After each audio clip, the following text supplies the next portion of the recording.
E vamos agora a Brasília. Isabel Mega está chegando para conversar conosco, vai nos atualizar com relação a uma mudança feita sobre a compra de armas aqui no Brasil.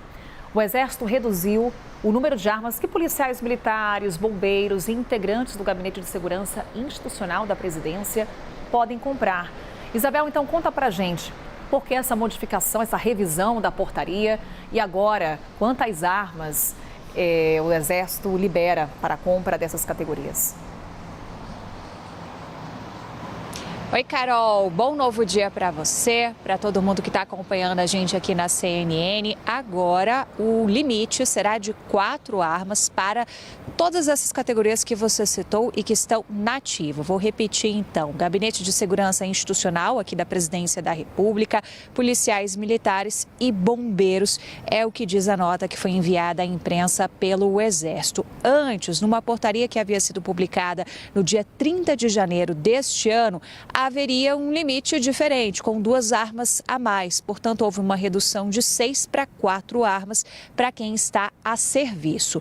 Uma outra novidade que trouxe essa agora nova portaria do Exército é a respeito das armas de uso restrito, por exemplo, pistolas de alto calibre. Agora, o limite para esses militares e essas demais categorias é, portanto, de 2 armas. Então, dessas 4 que hoje estão permitidas, apenas 2 de alto calibre, apenas 2 de uso restrito das Forças Armadas poderão ser usadas por esses profissionais que estão na ativa. Um terceiro ponto importante dessas novidades publicadas pelo Exército Brasileiro trata daqueles militares que já estão na reserva.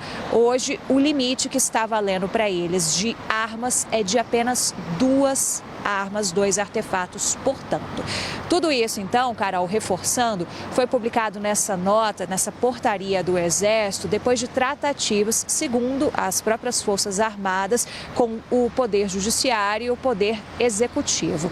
Lá em 30 de janeiro, quando houve essa publicação dessa portaria do governo Lula, depois de uma semana ela precisou ser revogada, rendeu muita discussão e o próprio ministro da Defesa, José Múcio Monteiro, chegou a dizer que era preciso pensar em algumas correções e fazer alguns esclarecimentos. Então, hoje, agora em maio, é que a gente está vendo essas correções serem aplicadas na prática. É claro que isso gera bastante repercussão, sobretudo nas camadas das forças de segurança e no Congresso Nacional, onde há uma bancada muito forte da segurança pública, mais conhecida como bancada da bala.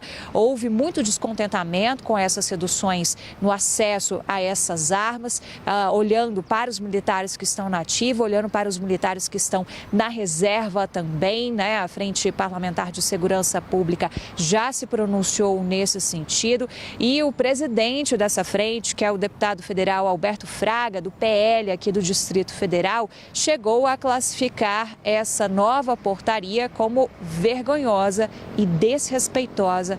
A gente vai acompanhar a fala dele. Essa portaria do Exército, que limita 4 armas para os policiais militares e policiais e 2 armas para os inativos, é uma vergonha. É um desrespeito a uma categoria que oferece a sua vida para defender a sociedade.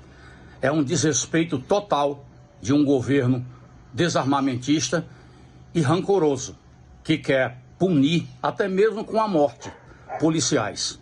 Policiais que trabalham 30 anos defendendo a sociedade, não constrói só amizades, não. E os bandidos são vingativos. Os bandidos sabem que aquele policial vai ficar desarmado ou até mesmo com uma arma de pequeno calibre. Eu espero que quem teve essa indecência de fazer uma portaria como essa, que pense 2 vezes. A Comissão de Segurança Pública vai se pronunciar e a bancada dos militares, a bancada da Segurança Pública precisa urgentemente dar uma resposta para o Ministério da Justiça. Vamos falar com a Basília Rodrigues sobre esse assunto, ela que está chegando nesse novo dia. Tudo bom, Basília? Oi, tudo bem, Carol? Muito bom dia para você, todo mundo que está com a gente aqui no Novo Dia. Basília, vamos falar um pouquinho sobre a construção política dessa portaria do Exército. Tem acenos aí embutidos? Olha, o governo ouviu os setores militares antes de tomar essa decisão. Houve conversas com diferentes integrantes da bancada da bala que estiveram com o ministro da Justiça na fase Flávio Dino, agora na fase Ricardo Lewandowski também. Ouviu para consultá-los e também tentar medir a forma com que esta decisão do Exército viria. A gente está caminhando dentro desse terceiro mandato do governo de Luiz Inácio Lula da Silva em uma política que é uma visão de mundo diferente da que foi adotada no governo anterior, de menos armas na mão das pessoas. Também estas pessoas, quando são fardadas, policiais, bombeiros, eles também têm uma dose a ser levada em consideração. Não é de maneira indiscriminada. Então, veja que ao reduzir de 6 para 4 o número de armas que policiais, militares podem ter acesso, desse número, 4, somente 2 são de uso restrito, que são aqueles calibres mais específicos, que são mesmo os adotados pelos policiais. E no caso dos aposentados, eles ficam limitados a 2 armas de uso permitido, que é aquele tipo de arma normalmente disponibilizado para cidadãos. Não tem que ter uma relação com uma categoria militar, mas precisa comprovar a necessidade do uso da arma. Então, é uma mudança de percepção que a gente já sabia, sem novidades, desde o início deste governo, desarmar a população, desarmar também os policiais, mas na medida certa e uma medida acordada com as categorias. Qual é um dos principais objetivos dessas medidas adotadas por este governo em detrimento do que estava sendo acordado com a antiga gestão da área da segurança pública no país?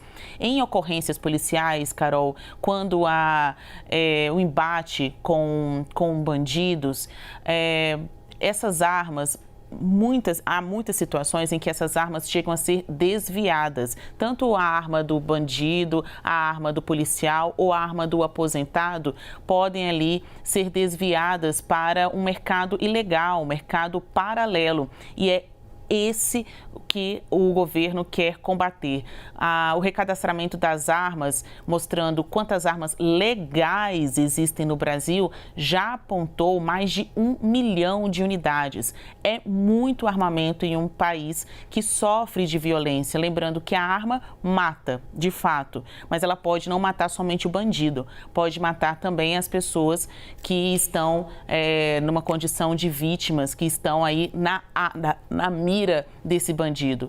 É uma decisão do governo que não traz uma novidade, mas vem embutida de uma reafirmação de uma política anti-armas, para que você coloque a arma na mão de quem realmente tem a capacidade, as razões técnicas para conduzir o uso desses armamentos, mas também com limites.